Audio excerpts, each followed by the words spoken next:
हमेशा अच्छे लोगों के साथ बुरा क्यों होता है और बुरे इंसान के साथ अच्छा क्यों होता है, जानिए कैसे।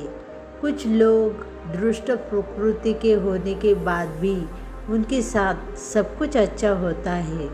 ऐसा इसलिए क्योंकि दुख और सुख दोनों ही एक ही सिक्के के पहलू हैं। जिंदगी में इन दोनों का सिलसिला चलता ही रहता है। अगर कोई अच्छा कर्म करता है तो उसके साथ अच्छा होता है, और इसके विपरीत यदि कोई व्यक्ति बुरे कामों को अंजाम देता है तो उसके साथ बुरा होना स्वाभाविक है। हालांकि कभी कभार अच्छे कर्मों को अंजाम देने के बावजूद अक्सर इंसान के साथ बुरा ही होता है, जबकि किसी बुरे इंसान की ज़िंदगी में सब कुछ अच्छा ही होता है।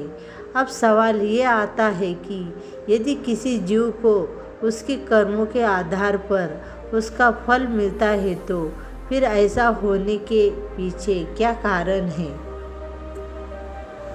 यानी कि कहीं ना कहीं आपका भाग्य आपके पूर्वजों के कर्मों से जुड़े हुए हैं। जी हाँ, आपको जानकर हैरानी होगी कि प्रत्येक इंसान का भाग्य उसके पारिवारिक कर्मों से जुड़ा हुआ होता है।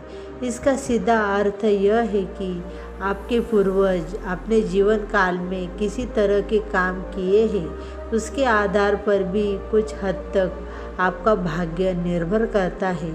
इसी के चलते आपने देखा होगा कि कुछ लोग दुष्ट प्रकृति के होने के बाद भी उनके साथ सब कुछ अच्छा होता है।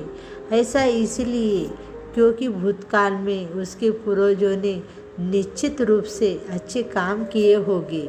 इसके विपरीत सीधे साधे भले लोगों के साथ बुरा इसलिए होता है कि क्योंकि शायद उनके पूर्वजों ने किसी का दिल दुखाया होगा या कुछ बुरा किया होगा।